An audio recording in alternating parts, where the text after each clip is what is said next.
অসমক অনুপ্ৰৱেশকাৰী মুক্ত কৰাৰ সংকল্প गिबि गिबियावनो खुलुमबाय रायजो राजा बयनिसिमबो मानोना जोङो सम सम खोनाबाय थानो मोनो मानोना आसामाव 40 लाख एबा 40 लाख माने बांलादेशी इनक्रोचमेन्ट अबैध इनक्रोचमेन्ट दङ होननाय खोनादों दङ बेखौ जों खोनाबाय थायो बे समाव लानानै फैदों मोनसे गोनां आपडेट उकिल गगैनि बांलादेशीफोरखौ होखारनायनि खौरां मेल बिथाङा आसामाव थानाय 40 लाख बांलादेशीफोरखौ इनक्रोचमेन्ट अबैध इनक्रोचमेन्ट बांलादेशीफोरखौ होखारनायनि सायाव खौरां मेलनि गेजेरजों बिथाङा बेखेवथि होदों बे समाव नोंथांमोननो आबुं रादाबखौ होनो थांगासिनो दं फै जोङो बयबो खोनासंदिनि আমাৰ হিমন্ত বিশ্ব শৰ্মাইতো যিমান ডাঙৰ ভাওনাখন দেখুৱাই দিয়ে এই বিদেশী খেদাৰ যি ডাঙৰ ভাওনাখন দেখুৱাই দিয়ে সিমান ডাঙৰ ভাওনা আজিলৈকে অসমৰ কোনো নামঘৰতেই হোৱা নাই যদি 40 লাখ বিদেশী আছে এই 40 লাখ বিদেশীক খেদিবৰ কাৰণে বিজেপিক আমি কিমান দিন শাসন কৰিবলৈ দিব লাগিব 40 লাখ বিদেশীক খেদিবৰ কাৰণে বিজেপিক অসমখন পুৰা ঠিকাই দি দিব লাগিব অসম কালি অসমলৈ আহি গৃহমন্ত্ৰীয়ে কৈছে যে অসমক অনুপ্ৰৱেশকাৰী মুক্ত কৰাৰ সংকল্প অমিত শাহৰ পুনৰ 5 বছৰ পদুমক দিয়ক এটা এটাকৈ বিদেশী খেদিম আপোনালোকে সকলোৱে জানে যে বিজেপিয়ে 2016ত চৰকাৰ গঠন কৰাৰ সময়ত আটাইতকৈ ডাঙৰ তেওঁলোকৰ প্ৰতিশ্ৰুতি আছিল বিদেশী মুক্ত অসম বিদেশী মুক্ত বানপানী মুক্ত দুৰ্নীতি মুক্ত এখন অসম গঠন কৰাৰ কথা বিজেপিয়ে বাৰম্বাৰ ঘোষণা কৰিছিল এতিয়া 10 বছৰ শাসন কৰিলে আৰু কেন্দ্ৰত 12 বছৰ 12 বছৰ শাসন কৰাৰ পাছত দুটা টাৰ্ম কমপ্লিট দুটা টাৰ্ম বিজেপিয়ে অসমক শাসন কৰাৰ পাছত আৰু নৰেন্দ্ৰ মোদীয়ে তৃতীয়টো টাৰ্মৰ কাৰণে ভাৰত চৰকাৰক শাসন কৰাৰ পাছত ভাৰতক শাসন কৰাৰ পাছত এতিয়া কেন্দ্ৰীয় গৃহমন্ত্ৰীয়ে আকৌ একেখন কেছেটকে বঢ়াইছে যে বিজেপিক 5 বছৰ দিয়ক এটা এটাকৈ ঘুষপেটিয়া এটা এটাকৈ অনুপ্ৰৱেশকাৰী এটা এটাকৈ বিদেশী তেওঁলোকে বলে খেদিব সেইকাৰণে আজিৰ দিনটোত মই আপোনালোকৰ কাৰণে এখন ধুনীয়াকৈ তালিকা বনাই আনিছো একচুয়ালি যোৱা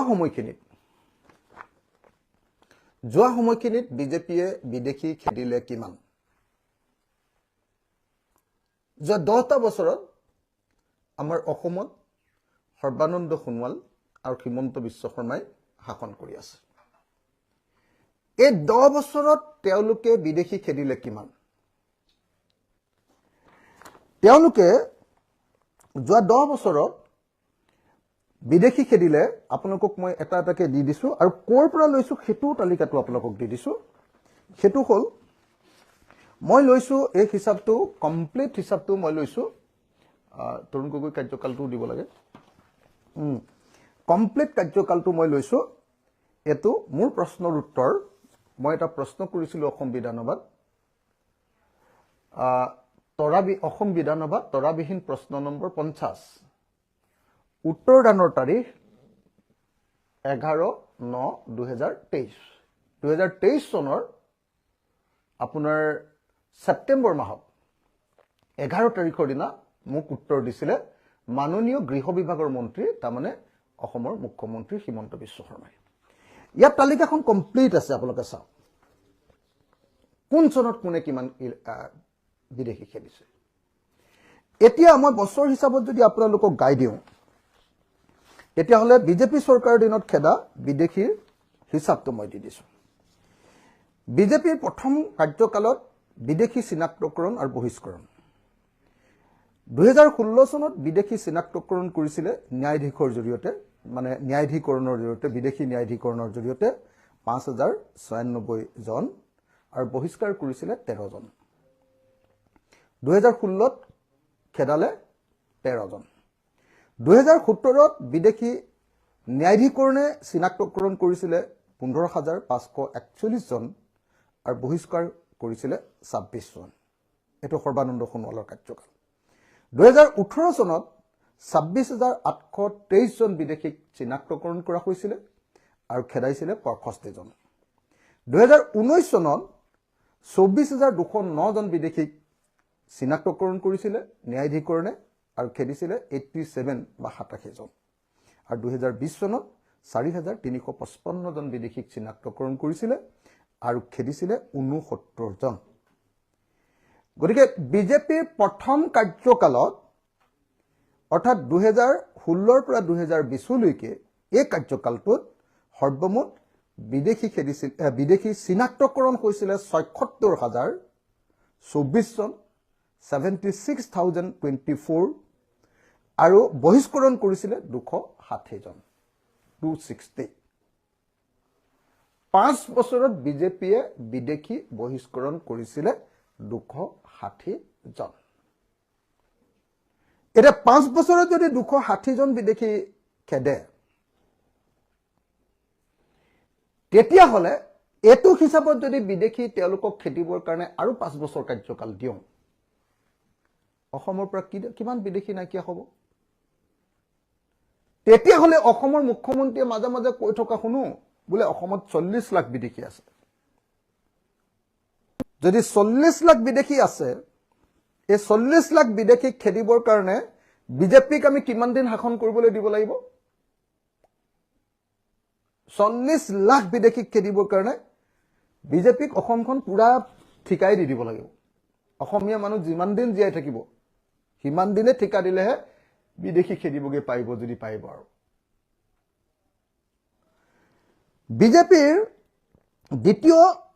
বিজেপি চৰকাৰৰ দ্বিতীয় শাসনকালত বিদেশী চিনাক্তকৰণ আৰু বহিষ্কৰণ 2021 চনত ন্যায়াধীকৰণৰ জৰিয়তে এবাৰ হিমন্ত বিশ্ব শৰ্মাৰ চৰকাৰ 2021 চনত ন্যায়াধীকৰণৰ জৰিয়তে বিদেশী চিনাক্তকৰণ কৰা হৈছিল 6392 জন এটা বহিষ্কৰণ কৰিলে 33 জন 2022 চনত 8400 জন চিনাক্তকৰণ কৰিছিল বহিষ্কৰণ কৰিলে 63 জন 2023 চনত বিদেশী আপোনাৰ চিনাক্তকৰণ কৰিছিল ন্যায়াধীকৰণৰ জৰিয়তে 3522 জন আৰু খেদিছিল 25 জন এতিয়া এটোলৈকে মই অখিল গগৈ কৰা প্ৰশ্নৰ উত্তৰ মই পাইছিলো আৰু তাৰ পাছত পিছৰ যিকিটা মই তথ্য দিছো সেই তথ্যটো এবাৰ শ্ৰী আব্দুৰ ৰহিম আহমেদে তৰাচিহ্নিত প্ৰশ্ন কৰিছিল অসম বিধানসভাত প্ৰশ্ন নম্বৰ 38 উত্তৰ দিয়াৰ তাৰিখ 26/11/2025 এইবাৰ অধিৱেশনত যেতিয়া আমাৰ প্ৰশ্ন কৰিছিল তেতিয়া এই পিছৰ দুবছৰ 2024 আৰু 2025 বৰ্ষত অক্টোবৰ মাহলৈকে খেদা বিদেশীৰ সংখ্যা দিছিল 1295 জন টোটেল বিজেপি চৰকাৰৰ হিমন্ত বিশ্ব শৰ্মাৰ কাৰ্যকালত বিদেশী চিনাক্তকৰণ কৰা হৈছিল 28724 জন চিনাক্তকৰণ হৈছিল তাৰ আগৰ আকৌ চিনাক্তকৰণ হৈ থকাখিনি আছে সৰ্বানন্দ সোণোৱালৰ দিনত 76024 জন আৰু বিদেশী বহিষ্কৰণ কৰিলে হিমন্ত বিশ্ব শৰ্মাৰ দিনত 1416 জন গতিকে 5 বছৰত আকৌ এবাৰ কৈ দিছো আপোনালোকক 5 বছৰত সৰ্বানন্দ সোণোৱালে বিদেশী খেদিলে 260 জন হিমন্ত বিশ্ব শৰ্মাই 5 বছৰত বিদেশী খেদিলে 1295 জন দুইখন চৰকাৰ লগ লগাই বিদেশী চিনাক্তকৰণ হৈছিল 10 বছৰত 1,04,748 জন 1,04,748 জন আৰু 1,04,748 জন বিদেশী চিনাক্তকৰণ হোৱাৰ পাছত সৰ্বানন্দ সোণোৱাল আৰু হিমন্ত বিশ্ব শৰ্মা এই দুই বীৰ পুৰুষে বিদেশীৰ বিৰুদ্ধে অনবৰতে গদা ঘূৰাই ফুৰা এই দুইজন বীৰ পুৰুষৰ শাসনকালত বিদেশী 10 বছৰত বিদেশী খেদিলে 1676 জন। আইডেন্টিফিকেশন হৈছিলে 1,04,748 জন বিদেশী। এওঁলোক বিদেশী বুলি ন্যায়াধিকৰণে কোৰ্টৰ জৰিয়তে চিনাকি কৰি দিছিলে। আৰু 10 বছৰত তেওঁলোকে বিদেশী বহিষ্কাৰ কৰিলে, খেদি দিলে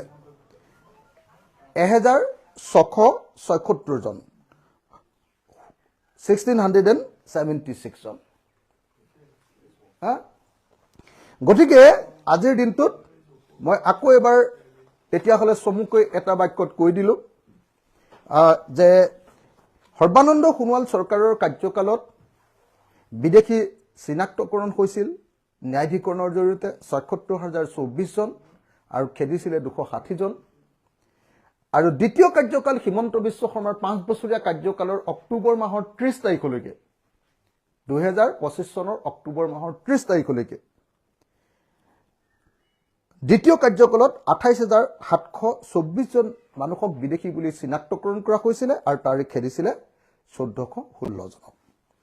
আৰু 10 বছৰীয়া কাৰ্যকালত সৰ্বমুঠ বিদেশী চিনাক্তকৰণ হৈছিলে 1,04,748 জন আৰু বহিষ্কৰণ কৰা হৈছে 1,677 জন। 1,677 জন ইমানে বিদেশী এই সময়খিনিত বিজেপি চৰকাৰখনে খেদিছে। কিন্তু তাৰ বিপৰীতে মই এটা আপোনালোকক আৰু এটা হিচাপ দেখুৱাই দিব পাৰোঁ। এইটো দিয়াৰ মোৰ কোনো হেৰি নাছিলে, তথাপি মই দি দিছোঁ যে 15 বছৰত যি সময়ত এওঁলোকে 10 বছৰ শাসনকালত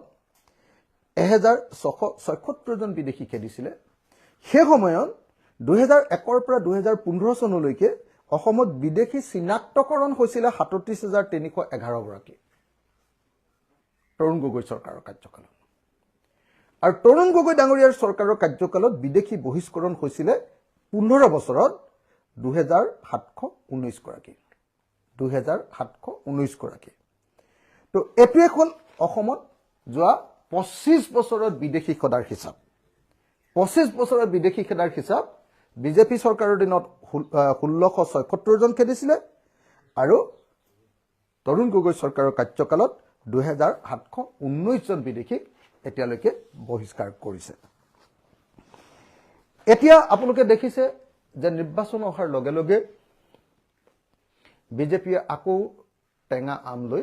আকৌ অসমৰ বজাৰলৈ আহি গ'ল। মই আপোনাৰ গৃহমন্ত্ৰী অমিত শ্বাহ অহাৰ আগে আগে কৈছিলোঁ যে তেওঁ পুৰণি কেছেটখন বজাবলৈ আহিব, তেওঁ আকৌ হিন্দু মুছলমানৰ কথা ক'বলৈ আহিব, তেওঁ আকৌ অসমত সংঘাত লগোৱা কথা ক'বলৈ আহিব আৰু তেওঁ আকৌ প্ৰতাৰণা বা মিছা কথা ক'বলৈ আহিব। আপুনি নিজে চাওক যে য'ত প্ৰধানমন্ত্ৰীৰ প্ৰাৰ্থীজনে 2014 চনত ঘোষণা কৰিছিলে যে বিজেপি কেন্দ্ৰীয় চৰকাৰৰ শাসনকালত অহাৰ লগে লগে এজন এজনকৈ বিদেশী টালি টোপোলা লৈ ভাগিব লাগিব। গৃহমন্ত্ৰী অমিত শ্বাহে বাৰম্বাৰ সংসদত কৈ আহিছে যে ঘুচপেটীয়াবিলাকক তেওঁলোকে চিনকে খেদিব। সদায় সংসদত তেওঁলোকে এনেকুৱা দপদপনি মাৰে। আমাৰ হিমন্ত বিশ্ব শৰ্মাইতো যিমান ডাঙৰ ভাওনাখন দেখুৱাই দিয়ে, এই বিদেশী খেদাৰ যি ডাঙৰ ভাওনাখন দেখুৱাই দিয়ে, সিমান ডাঙৰ ভাওনা আজিলৈকে অসমৰ কোনো নামঘৰতেই হোৱা নাই। চিনেমাও ইমান ডাঙৰ বনোৱা নাই। তেওঁলোকৰ মতে 2016 চনখনেই আছিলে, 16 চনৰ বিধানসভা নিৰ্বাচনখনেই আছিলে অসমৰ শৰাইঘাটৰ শেষ ৰণ। আৰু সেই ৰণত জিকি লৈ যদি বিদেশী খেদিব নোৱাৰে, তাৰ পাছত আৰু অসমীয়া জাতি শেষ হ'ব বুলি কৈছিল। আৰু সঁচাকৈ দেখা গ'ল যোৱা সময়খিনিত অসমীয়া জাতি খতম কৰিবৰ কাৰণে দিল্লীয়ে আকৌ মোগলৰ নিচিনা একেই ব্যৱস্থা কৰিলে।